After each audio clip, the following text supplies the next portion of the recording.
me say this, please. I made the first car payment because I was supposed to use his car. Okay, once the car got stolen, he was going to con me into making the car payments while he's locked up. Then when he comes out, he's just going to go and finance him another car. So after the car was stolen, I said, no, I'm not going to make the car payments.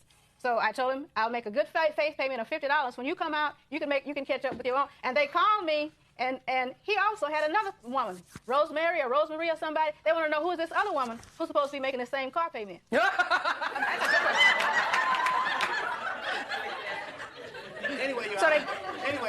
Anyway, Your Honor. All right. Can I tell my side now? Just a second. Can I tell my side now? Miss Carter? Yes. That's it. I want you to be quiet. He's going to tell me his side of this case. Okay. Now, like I was saying before, she is the one who initiated the contact for the whole relationship, okay? I came over to her house one time. I said, well, I was watching the game. Let me finish watching the game. Before the game was even over with, she was like all over me. You know, I wasn't going to have no kind of, we wasn't going to have no type of intimate, we weren't going to have any kind of intimate relationship at all, as far as I was concerned. It was strictly platonic, okay? We were friends, that's it. The reason why I admired her, because she did take care of my son, okay? Because I sat in the front row at the church, and he's going to be a minister at that church, too. Listen to me.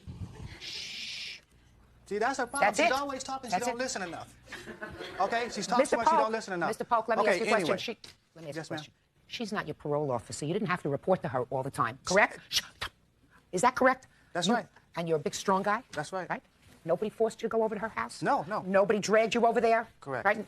Nobody... And then, again, Your Honor, nobody held a gun to her head saying, hey, do this for Ephraim, do this for Ephraim. A couple of times, I asked for her help, okay? And that's when I told her, hey, I can't pay you back with money, but I'll help you if I can. Mr. Polk, it sounds to me as if you've had enough of a history in your life to be pretty savvy. I don't know about that, but... Well, to be pretty savvy. You've been married, you have kids, you have been in trouble with the law. So, listen to me. Do you feel, Mr. Carter, Mr. Polk, that you used Miss Carter? No. And used her friendship? No. Well, then let me try to put it to you another way. Because at no time did I ever use her. At no time did I ever make her promises that I did not come through on. Let me explain why, sir. You started out by telling me that she was all over you the first time. Why don't you be quiet and listen? That she was all over you the first time you went there. Mm-hmm. And clearly she wanted more than you did in a relationship. Right. Right? Right.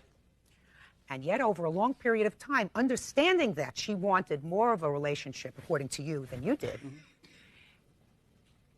you continued to take things from her, knowing that you didn't want that kind of relationship. Just think about it for a second. Open your heart and open your mind.